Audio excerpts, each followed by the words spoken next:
Bonjour et bienvenue sur Télé Goël. Nous nous retrouvons aujourd'hui, vendredi 11 décembre, pour la deuxième partie de nos éditions spéciales sur la COP21. Nous sommes sur le parvis de la médiathèque de la gare de Méricourt. Derrière moi, vous avez le terri. Et on va se retrouver aujourd'hui pour parler innovation, emploi, initiative des citoyens, avec notamment Sylvain Robert, le président de l'agglomération de Lens-Liévin, et Bernard Bode, maire de Méricourt.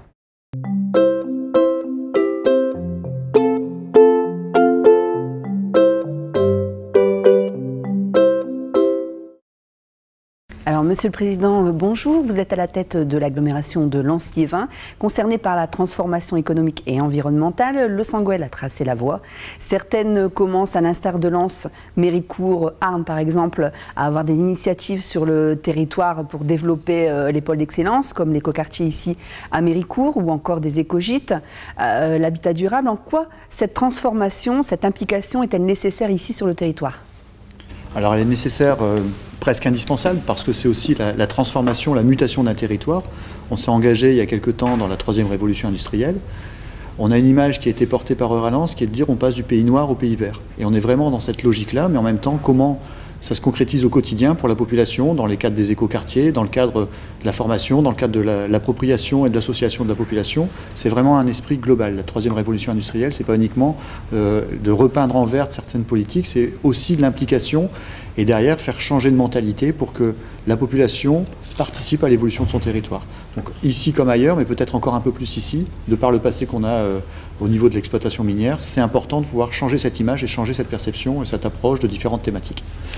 Est-ce que c'est pas compliqué sur un territoire comme le nôtre d'impliquer les personnes qui sont quand même bien ancrées dans leur passé minier et dans le charbon encore, et encore qui utilisent le charbon, hein. Ouais. Est-ce que c'est pas compliqué ? C'est toujours compliqué quand on change les habitudes, mais c'est aussi quelque part un passage maintenant nécessaire pour pouvoir anticiper et arriver sur l'évolution de la société, sur une participation à la prise de décision en son mise en application pour que la population soit aussi acteur de son développement, soit acteur de son territoire. On est vraiment sur cette logique-là où c'est vrai que l'exploitation minière a fait qu'on était sur une société très dirigiste, hein. Les mines avaient tout organisé dans le secteur, ça a évolué naturellement au cours de ces dernières années, mais maintenant on est dans une phase où, de par l'habitat, de par quelque part le collectif à créer, le vivre ensemble, on arrive à changer le mode de consommation, le mode les habitudes de travail, les habitudes aussi de vie en collectivité. Et c'est ça qu'il faut faire évoluer petit à petit, trouver des nouveaux repères pour que la population soit vraiment impliquée pleinement dans ce qu'on appelle peut-être de façon très générique troisième révolution industrielle, mais qui montre bien l'ampleur de la tâche. On est dans une révolution industrielle. Quand on a subi la première révolution, on était vraiment les acteurs de cette révolution industrielle-là avec le charbon. Maintenant, on est dans un système où on repense un nouveau mode de fonctionnement et il faut appliquer toutes les couches de la société. Au niveau de l'emploi, est-ce que ça va apporter de l'emploi sur le territoire ? Tous ces changements climatiques et tous ces changements de façon de faire, en fait ?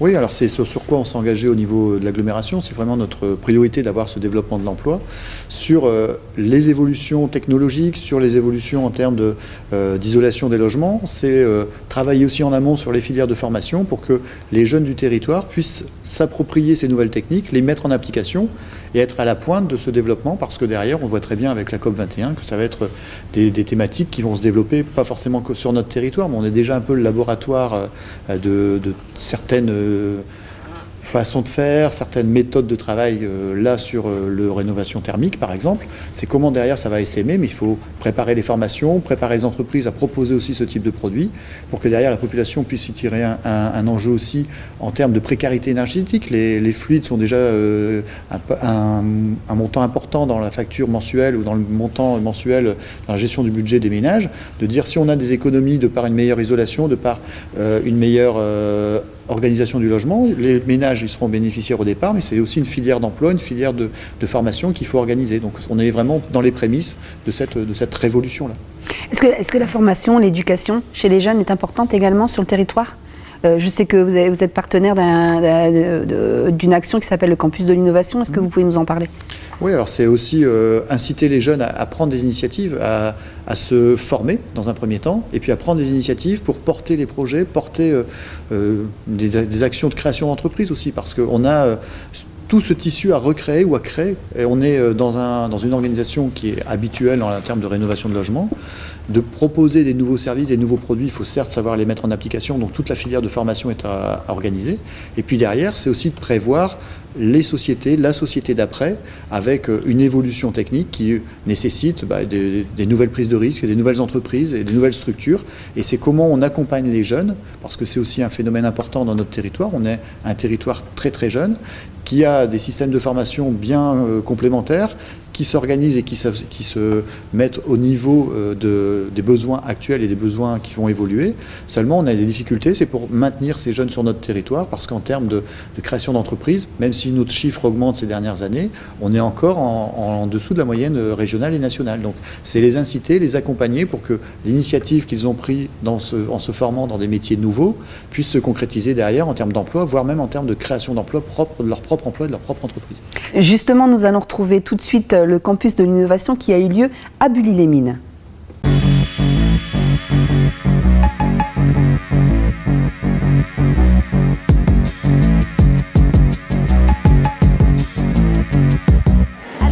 Aujourd'hui a lieu un camp d'innovation, donc organisé par Entreprendre pour apprendre et la communauté d'agglomération de Lens-Liévin. Le but est de réunir donc près de 150 jeunes autour d'une thématique qui est la création d'entreprises. Donc durant une journée, les jeunes vont travailler en groupe de 5 à 6 personnes. Donc on va démarrer la journée par une activité brise-glace, team building, pour leur faire comprendre que voilà, c'est avant tout le travail d'équipe qui va être mis en lumière aujourd'hui. Et donc suite à cela, on va les lancer dans une activité brise-glace, dans une activité de brainstorming, où ils vont rechercher une idée d'entreprise donc pour dynamiser le territoire. Donc cette action elle se passe dans le cadre donc, de la COP 21. On a une intervention donc, de la CCI de Lens donc, qui va poser le cadre. Donc qu'est-ce que la COP 21, qu'est-ce que la troisième révolution industrielle, puisqu'on sait que à Bully-les-Mines, on va dire sur le bassin minier, c'est une dynamique forte, encore plus donc, en cette semaine de COP 21. Et à la fin, donc, les jeunes vont réfléchir à des idées de création d'entreprise pour présenter leur projet dans l'après-midi à des jurys. Donc chaque équipe va présenter son projet devant les jurys pour qu'à la fin de la journée, on ait 3 finalistes et un prix coup de cœur de ce camp de l'innovation. Aujourd'hui, on a 5 collèges donc, qui viennent du secteur donc, de la communauté d'agglomération de Lens-Liévin. C'est une volonté de la CAL de dédier cette action aux collégiens, puisque donc, cet événement se fait dans le cadre de la suite dans les idées. Le but étant de développer l'esprit d'initiative chez les jeunes. Donc le camp de l'innovation est un moyen, et voilà, et les collégiens, voilà, c'est une première approche, c'est une première sensibilisation à l'entrepreneuriat, en espérant que par la suite, ça permet de sensibiliser également les enseignants à faire d'autres actions entrepreneuriales, peut-être donc au collège, mais aussi en lycée. Voilà, dans le but, pourquoi pas, de créer chez certains des vocations de chef d'entreprise. Donc on va dire ça, c'est pour un peu l'ambition, mais sinon, ça permet au moins à chacun d'entre eux de se rendre compte qu'ils peuvent entreprendre dans leur quotidien. Entreprendre, voilà, c'est aussi être acteur de sa vie, être acteur de son parcours scolaire, et voilà, qui garde en tête un peu de se dire, voilà, si un jour je veux créer mon entreprise, c'est possible, avoir des idées, c'est possible, puisque voilà, dès le collège, vous le verrez donc tout à l'heure, ils peuvent avoir de très très bonnes idées. Sur le territoire de la communauté d'agglomération, c'est la première édition. C'est un événement sinon qui a lieu donc, sur tout le territoire. Là, sur cette année scolaire, on est à peu près à une vingtaine d'actions. Entreprendre pour apprendre est une association donc, qui développe différents programmes qui sont labellisés par le rectorat, par le projet IDEE, donc, qui rentre également dans le cadre de la suite dans les idées. Et donc c'est via ce partenariat avec le rectorat donc, qui mobilise les établissements. Finalement, la CAL organise l'événement d'un point de vue logistique. Entreprendre pour apprendre, on va dire, anime la journée, et le rectorat se charge de mobiliser les différents établissements et le transport pour que ces derniers puissent se déplacer jusqu'ici à Bully-les-Mines.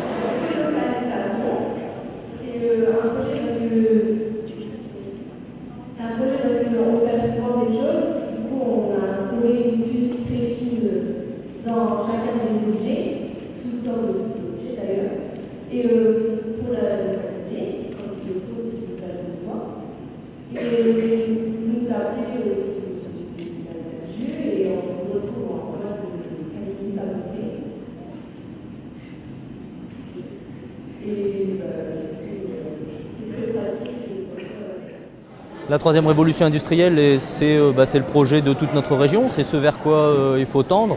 Hein, et je pense qu'aujourd'hui, c'est un peu la preuve aujourd'hui avec les jeunes, c'est une mobilisation de tous les acteurs, hein, une mobilisation constante. La COP21 s'inscrit pleinement dans la troisième révolution industrielle et inversement. Hein, c'est-à-dire qu'aujourd'hui, on se rend compte des enjeux pour notre planète. Hein, donc, à la fois la troisième révolution industrielle et conjointement la COP21, je pense que ça se rejoint pleinement, bien sûr. Alors c'est très large, hein, on a tout type d'entreprises par rapport à ça, à la fois des très grosses et des plus petites. Ça peut se matérialiser par des études et du travail sur la mobilité, éventuellement sur la construction de bâtiments à énergie propre. Hein, donc c'est vraiment très large et ici tous les acteurs sont prêts à aider les entreprises dans ce nouvel enjeu. Pardon.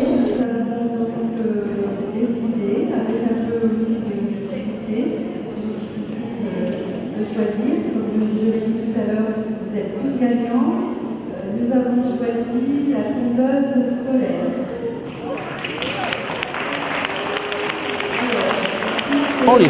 Les jeunes, c'est notre ressource de demain, donc effectivement, hein, il faut essayer de mobiliser tous les acteurs, que ce soit les entreprises, que ce soit les établissements publics, quels qu'ils soient, et puis aussi commencer le plus jeune possible et dès aujourd'hui, vous voyez, avec des jeunes qui ont bien joué le jeu, qui sont finalement qu'en troisième.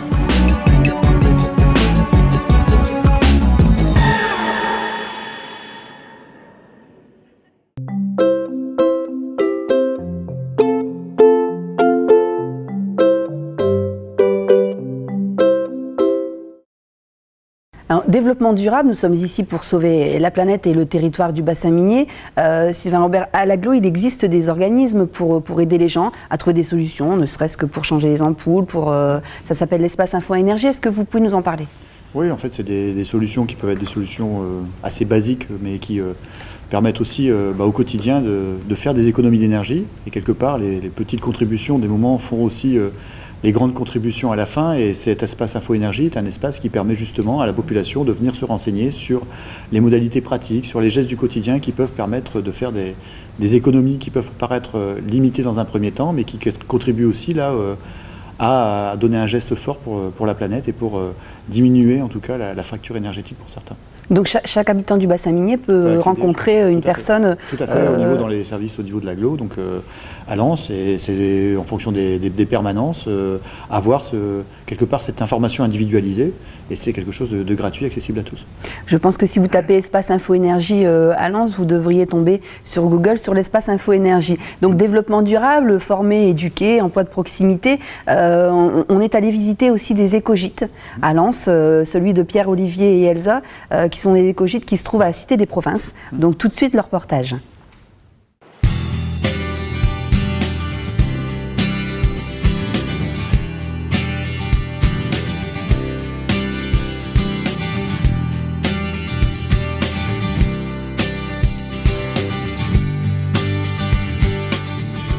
Bonjour, bienvenue donc à l'école buissonnière.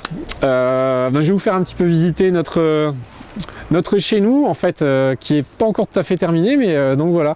Ici, on est à l'entrée, une entrée indépendante pour les gens. L'idée, c'est que voilà, chacun soit chez soi, tout en partageant en fait l'espace. Donc ici, on a un petit accueil qu'on est en train de terminer, qui accueillera une petite boutique.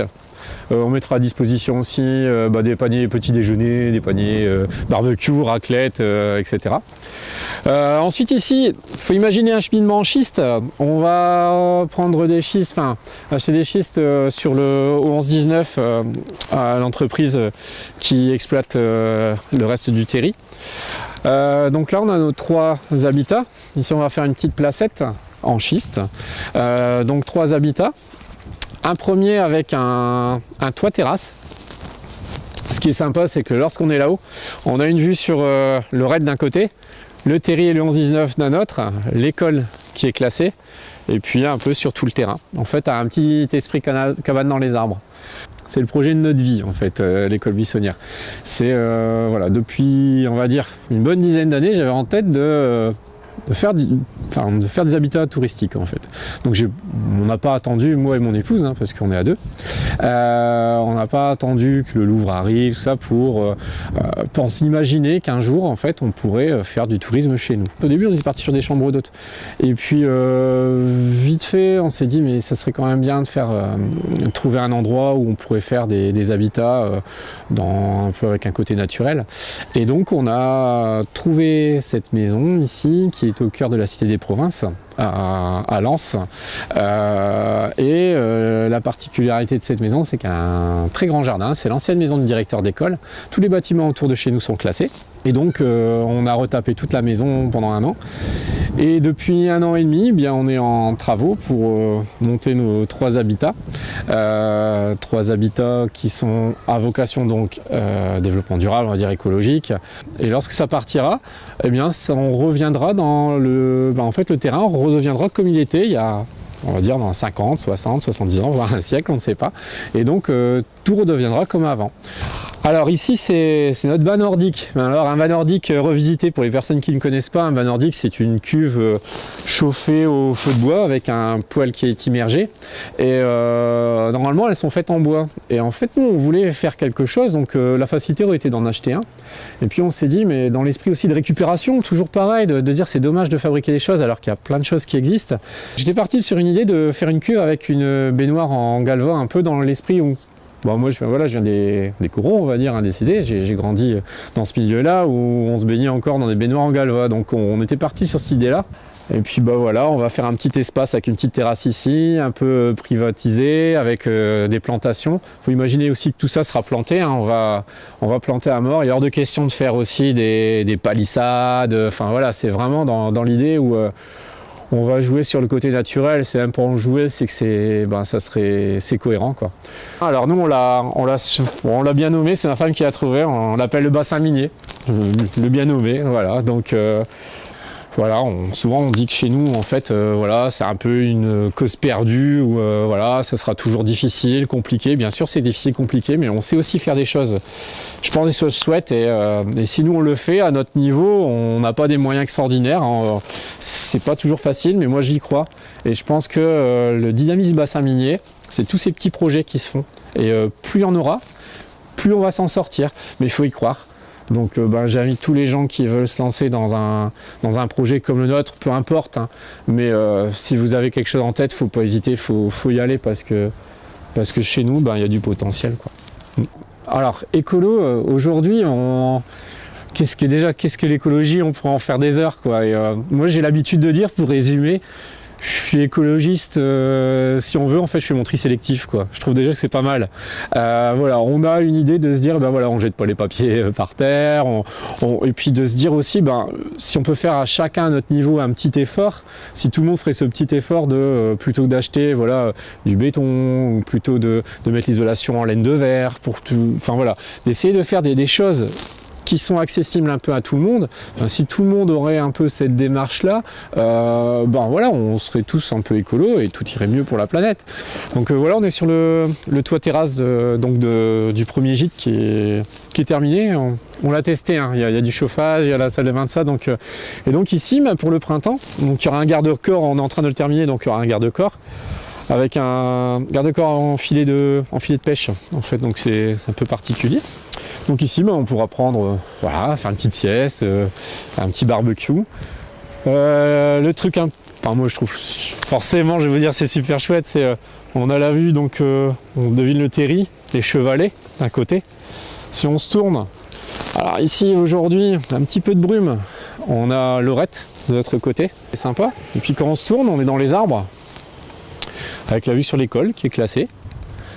Et puis après, la vue sur les gîtes, sur l'espace partagé. Et donc, voilà, on va s'imaginer, on mettra une petite poulie pour faire le barbecue en bas, ramener ses merguez, ses saucisses. Les personnes qui ont eu l'occasion de passer, ce que j'aime en fait, la réaction, c'est généralement, on n'aurait pas pensé que c'était aussi vert aussi, voilà. Comme quoi chez nous aussi, il y a du vert, souvent on dit que c'est le pays noir, mais il y a vraiment, en fait ça surprend. Et même nous, la première fois on a découvert ce lieu, en fait ça nous a surpris. Donc voilà, créer la surprise, c'est toujours pareil, c'est aussi de montrer que l'image qu'on nous colle quelquefois, c'est pas forcément la bonne et on peut faire des endroits assez chouettes chez nous. L'idée est vraiment, et ça on y a tenu, il faut savoir que tout ce qui est fait ici, c'est fait par des gens de la région. Voilà, on a du charpentier, la personne qui conçoit mes gîtes. Voilà, on a vraiment voulu travailler avec de la région. Donc ça c'est le premier gîte qui est presque fini. Alors qu'on a encore des finitions, mais voilà, on a du chauffage en électricité, on a la salle de bain. Salle de bain avec donc les toilettes, une douche. Et donc les toilettes sont alimentées par une cuve de récupération d'eau de pluie. On a un de nos gîtes en fait qui est en toilette sèche. Au début on voulait faire des toilettes sèches, mais bon, pour l'intendant ça c'est très compliqué comme on travaille aussi à côté. Donc voilà, on a quand même resté toujours pareil dans l'idée. Chez nous on a quand même une richesse naturelle, on n'a pas le soleil mais on a de l'eau. donc voilà, l'idée c'était d'alimenter les toilettes avec une cuve de récupération d'eau de pluie. Ils seront disponibles, normalement on devrait démarrer on va dire de façon un petit peu progressive. On voudrait que fin janvier, les premières personnes pourraient loger. Alors voilà, on est un petit peu, comme d'habitude dans les délais, il faut savoir que nous on travaille à côté, donc c'est les week-ends, c'est tous nos loisirs qui passent dedans, donc on a encore beaucoup de choses à finir, on met les bouchées doubles. Qui veut venir est le bienvenu, voilà, ils seront vraiment super bien accueillis, et c'est pas un appel à l'aide, mais oui, si vous avez bonne volonté, il n'y a pas de souci, parce que voilà, on a encore tout notre terrassement à faire, on a des peintures, on a du placo, on a de l'électricité, on a plein de choses à faire. Et oui, toutes les personnes sont les bienvenues. À la clé, je m'engage à faire une belle petite fête et puis à faire visiter aussi pour les gens qui ne connaissent pas les alentours. Parce que l'idée aussi, c'est de faire découvrir aussi le patrimoine qui nous entoure ici, la Cité des Provinces, le 11-19, le Terry, tout ça. Donc oui, pas de souci. Qui veut venir est bienvenu. Une fois que tout ça sera terminé, on va dire dans peu de temps, puisqu'on voudrait ouvrir en 2016, avec Olivier qui s'occupe de concevoir et de construire tout ça avec moi. On vous donne rendez-vous en 2016 pour les inaugurations, les nombreuses inaugurations qu'il y aura, et puis surtout à venir passer une nuitée, parce que vraiment ce qu'on aimerait aussi, on a beaucoup parlé de touristes qui viendraient de loin, de personnes qui viendraient travailler dans le coin, mais moi franchement, s'il y a quelque chose qui me fait vraiment plaisir, ce sont vraiment des gens du territoire qui viendraient ne serait-ce que pour une nuit chez nous. Parce que on va toujours à l'autre bout de la France, à l'autre bout du monde pour découvrir des choses, et parfois, et je suis le premier à ne pas connaître les choses qui sont à 5-10 km de chez moi. Et puis pour faire une petite pause ici, une petite parenthèse, c'est l'idéal. Et puis voilà, je vous invite tous à venir nous rencontrer. Vous serez les bienvenus pour ce projet-là et pour les autres. Voilà, et pour les autres, parce que on va pas s'arrêter là. Non, il y en a beaucoup d'autres. On va se lancer dans les habitats mobiles, ça avec Olivier, en fait, on va s'associer, parce que ici, c'est une histoire de rencontres, de belles rencontres. C'est ça, voilà. Exactement. Et puis, on veut faire des rencontres avec des gens qui ont rien dans les gîtes. Les gens comme Olivier qui a conçu, qui a pensé ces gîtes-là, on s'entend tellement bien qu'on va pas s'arrêter là, et on va essayer de se lancer dans de l'habitat mobile. C'est-à-dire que ces petits habitats-là, les proposer à des collectivités, à des particuliers qui voudraient se lancer dans l'aventure. On pourrait les gérer pour eux, avec eux. Ouais. Dès 2016. Dès 2016. Donc voilà. On va suivre. Un projet, on appelle un autre, et voilà, c'est le début d'une aventure. Donc, soyez les bienvenus.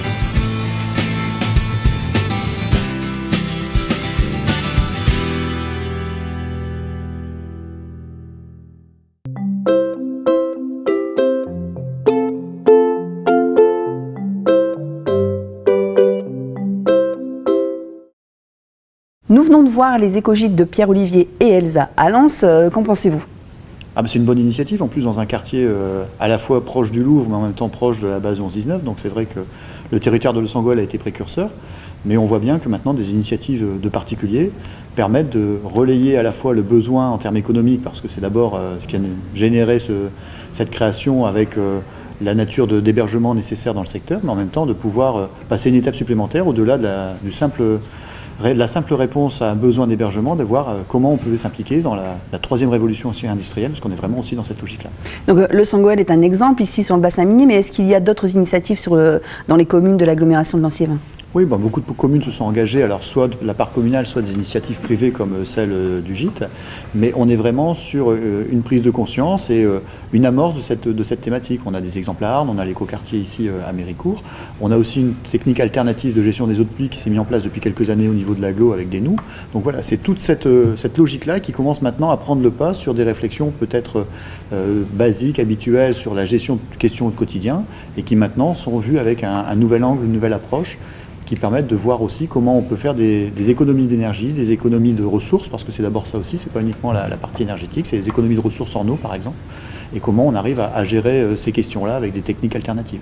Mais il y a urgence quand même pour la planète, et ça va peut-être pas assez vite, ou ça ira peut-être pas assez vite. Comment on peut faire pour accélérer un peu les choses? Si déjà chacun a cette prise de conscience et chacun fait un petit peu, c'est vrai qu'il y a urgence, mais en même temps, on voit très bien que notre territoire a un peu un laboratoire, quelque part grandeur nature, de voir que ça peut être aussi des effets démultiplicateurs parce qu'on voit que ça marche sur certains secteurs et que le phénomène de base, c'est vraiment cette prise de conscience collective. Donc s'il y a une prise de conscience collective, derrière, ça peut être très rapide parce qu'on voit bien que les essais, les tests, les expérimentations ont été poussés. On voit aussi, vous avez cité Los Angeles, mais les techniques qui ont été réalisées sur le parc pour les énergies solaires montrent qu'on est en train de tester divers produits pour pouvoir être adaptés et le mieux, et y compris dans notre secteur qu'on dit un des moins ensoleillés de France, en tout cas, l'énergie solaire est productive. Donc on voit très bien qu'on arrive à adapter les technologies aux besoins et aux capacités réelles, extérieures, naturelles pour produire cette énergie.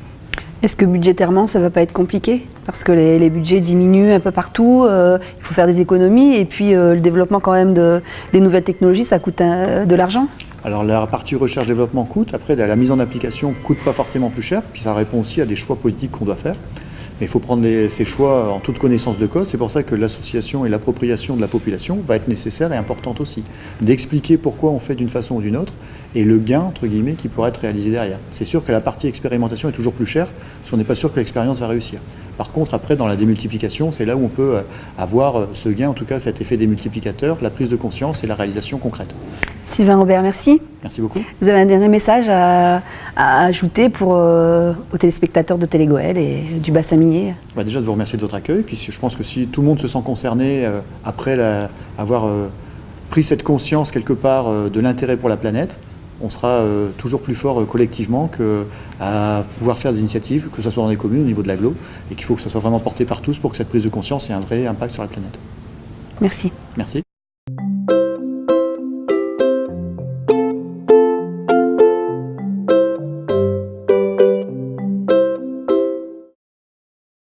L'emploi, les innovations technologiques, la création d'entreprises, tout le monde partage sur le territoire pour changer le monde et changer nos idées sur le développement durable. Ici, à Méricourt, à la gare de Méricourt, la médiathèque, on retrouve une exposition de Christian Finet sur les arbres qui font partie du développement durable et du Festival de l'Arbre 2015 qui a eu lieu sur Méricourt. Tout de suite, les images.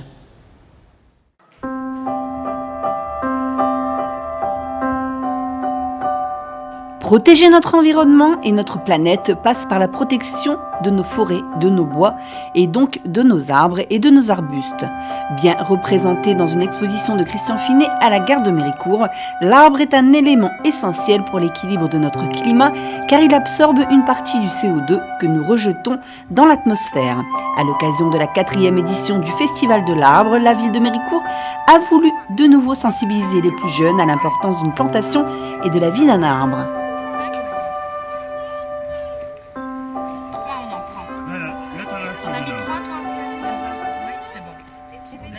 Le Festival de l'Arbre est organisé par le Conseil Général, qui fait appel aux villes pour en faire des animations.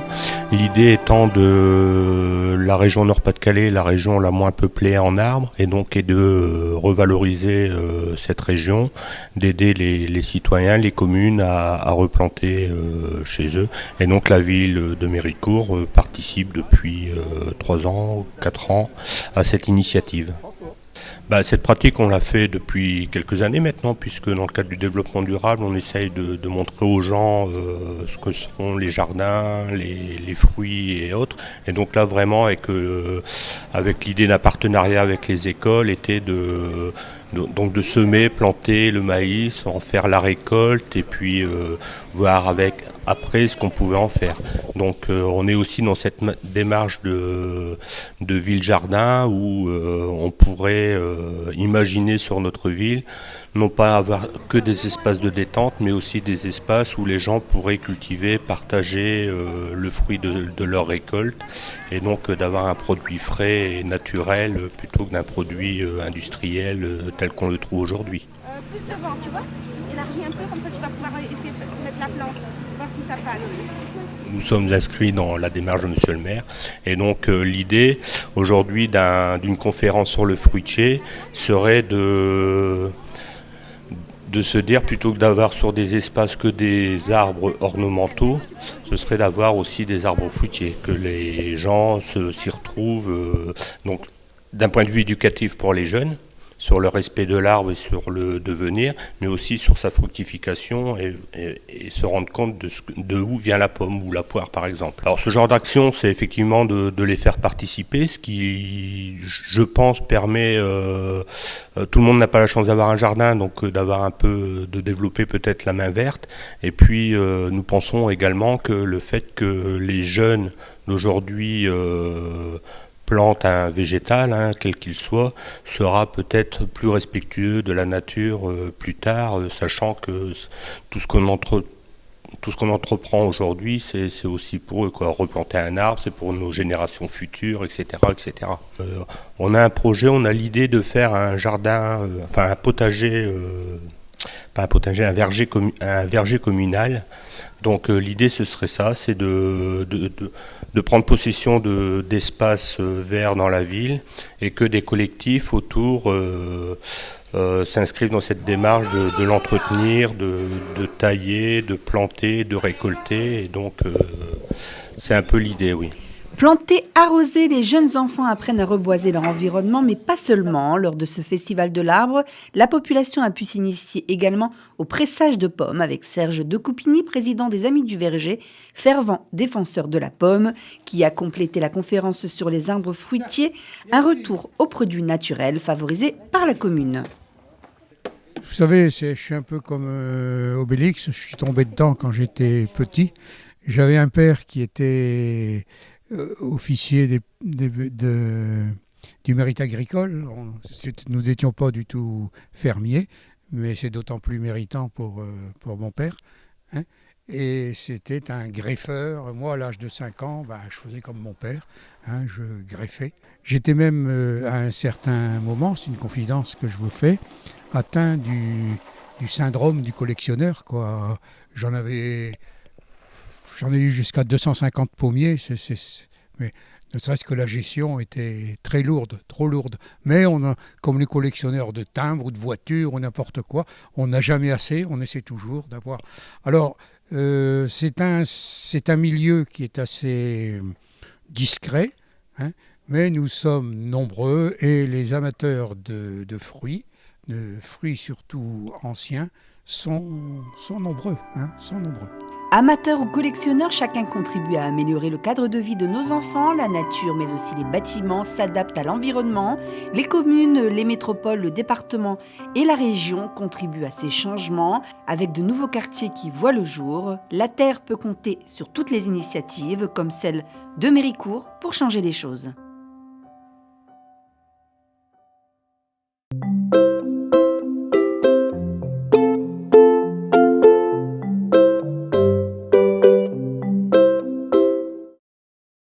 Bernard Botte, bonjour. Il y a beaucoup d'initiatives, comme on a pu le voir dans le reportage du Festival de l'Arbre sur Méricourt, notamment l'écoquartier, ici à Méricourt. Oui, bonjour. L'écoquartier, c'est une grande aventure pour la population méricourtoise et peut-être sur un fil qui n'est pas courant, parce qu'on peut dire qu'on l'a construit avec la population, mais au départ, pas par le fil des questions environnementales.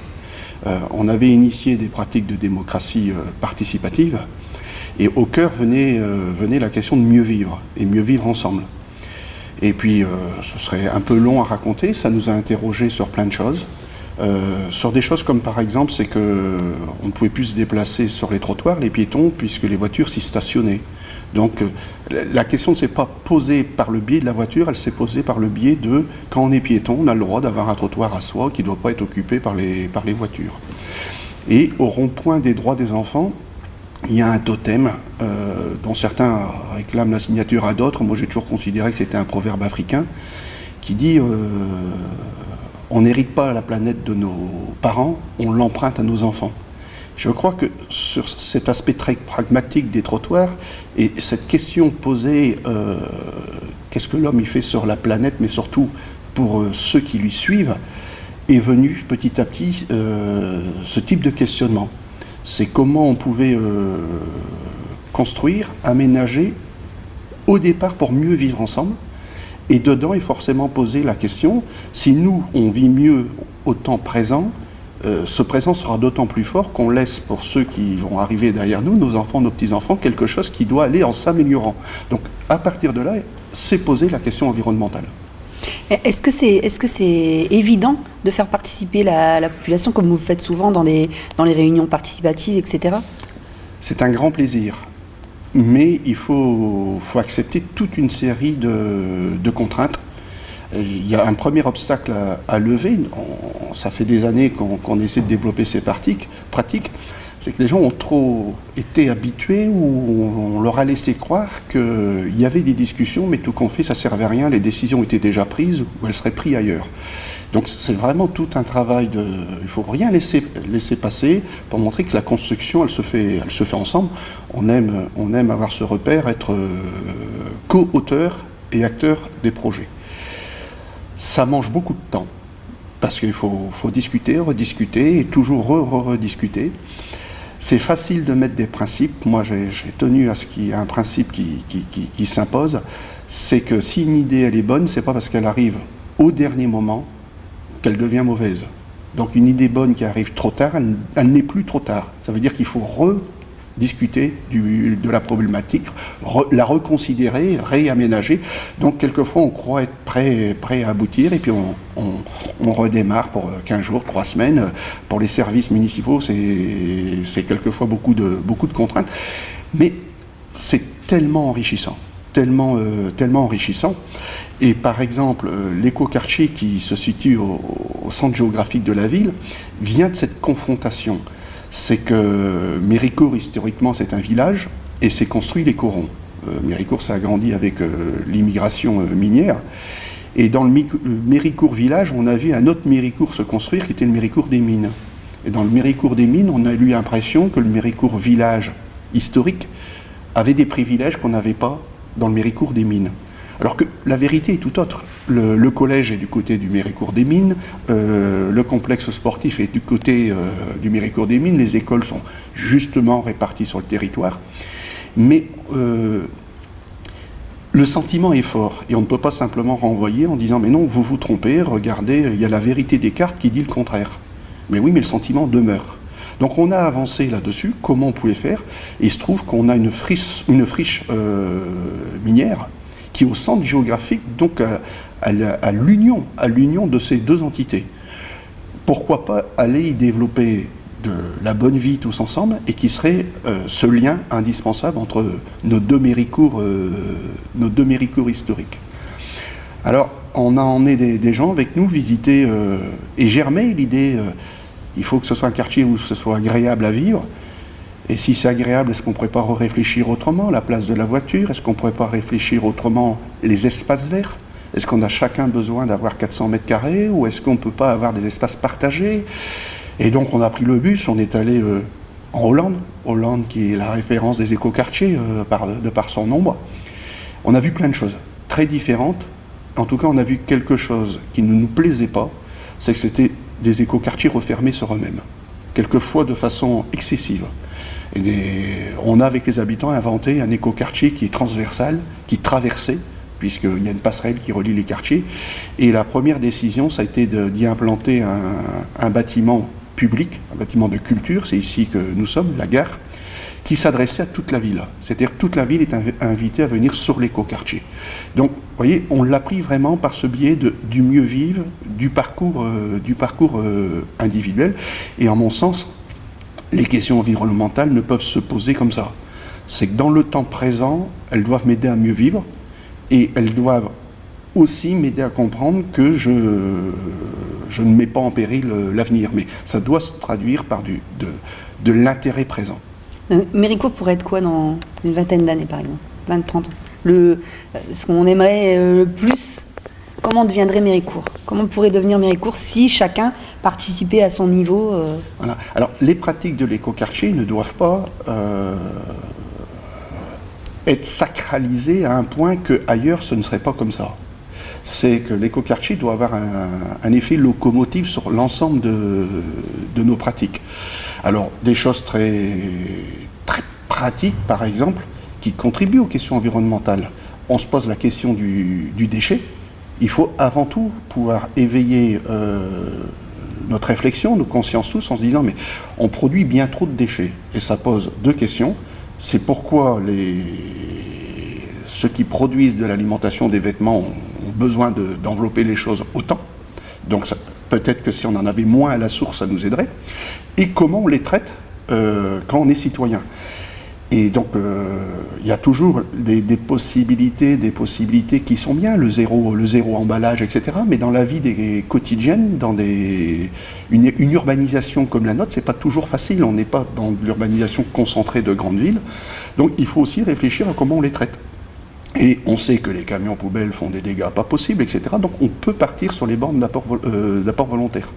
Donc c'est un exemple très pratico-pratique. L'écoquartier ne sera conçu que comme ça, mais ça nous invite dans l'ensemble de la ville de Méricourt, dès qu'on fait des rénovations, dès qu'on a d'autres projets moins importants, que cette question-là soit une question récurrente.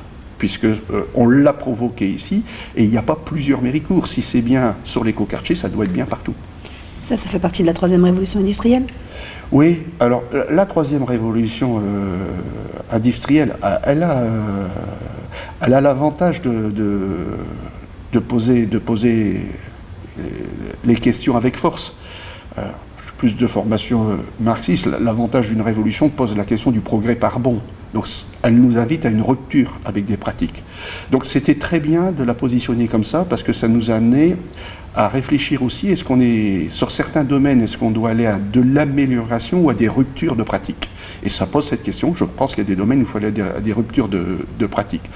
Après, si ça a l'avantage de bousculer, il faut absolument que ces concepts redeviennent propriété de chacun, propriété de citoyen. On n'arrivera pas à le faire vivre si ça ne prend pas de sens. Et on est à peut-être une étape transitoire où pour, on va dire, les plus avertis, ça commence à prendre du sens, mais ça ne pourra pas aller plus loin si ça ne transpire pas autrement, si ce n'est pas plus mis en débat, ce que les Grecs appelaient à l'époque dans une grande dispute, c'est-à-dire une confrontation, un échange d'idées, et peut-être, puisque je parle de rupture, que dans ces confrontations, on puisse arriver à une rupture dans des pratiques qui sont une règle générale dans les pays occidentaux, mais qui est renforcée dans le bassin minier. C'est que dès qu'on discute, on a besoin de convaincre l'autre. Et moi, je crois que si on pouvait arriver à des disputes où l'objectif n'est pas de se convaincre, mais de se comprendre. Tu n'es pas d'accord avec moi, je discute avec toi pas pour que tu te convainques, mais pour comprendre nos points de désaccord. Ou éventuellement comprendre nos points d'accord. Moi, dans mes pratiques, souvent, je disais, il faut avoir des échanges d'avis, AVIS, pour que l'avis, LA plus loin VIE, puisse nous aider chacun à faire les bons choix. Donc, acceptons la dispute, acceptons la confrontation d'idées, plutôt que ce jeu de posture où on a besoin à tout prix de se convaincre. La conclusion sera donc qu'on a besoin de tout le monde et il faut comprendre tout le monde et agir avec tout le monde pour sauver la planète? Ah oui, on a besoin de chacun. Et il y a plein d'idées intéressantes qui viennent. La dernière qui vient sur l'écoquartier, en discutant d'un projet sur un restaurant où on va refaire à manger sur place pour les enfants. Et on parlait des panneaux photovoltaïques. Et c'est une discussion de quartier. Hein. À quoi bon mettre des panneaux photovoltaïques? Parce que l'électricité, il faut la stocker. On le prenait par tous ses bouts. Les problèmes des batteries. Je m'avoue des bouts tout à fait intéressants, mais il faudrait qu'on nourrisse cette confrontation d'idées avec des experts de ce domaine-là. Mais il y a tout simplement un jardinier qui, par le bon sens et sa pratique, a dit « Mais Bernard, sur l'écoquartier, est-ce qu'on ne pourrait pas, plutôt que chacun avoir sa tondeuse, son taille-haie, etc., faire un truc commun et que ce soit rechargeable, ça fera moins de bruit. On a aujourd'hui des batteries au lithium et les panneaux photovoltaïques pourraient nous aider à faire ça. » Avec ces mots simples, il a inventé tout simplement un système qui date pas d'aujourd'hui, ce qu'on appelle la régie de quartier. C'est-à-dire plutôt que d'être chacun en propriété d'outils dont on va se servir peu, c'est qu'on les mette en régie de quartier, co-gérés par les citoyens, et dans un lieu où on va pouvoir les recharger tout simplement avec les panneaux photovoltaïques. Donc on voit l'intérêt du social là-dedans. Réapprendre à partager les choses et sortir des créneaux qui sont chacun sa petite propriété. On regarde l'autre quelquefois avec un regard qui n'est pas toujours très condescendant. Refaire les choses ensemble. Et cette dimension du rapport social, elle est au cœur des questions de la révolution industrielle, de l'environnement, etc. L'humain doit être au centre. J'espère que ces quelques conseils porteront ses fruits. Merci. Merci. Au revoir. Merci de nous avoir accueillis à la gare de Méricourt, à la Médiathèque. Vous êtes les bienvenus. Voilà. Et à très bientôt. Merci. Au revoir.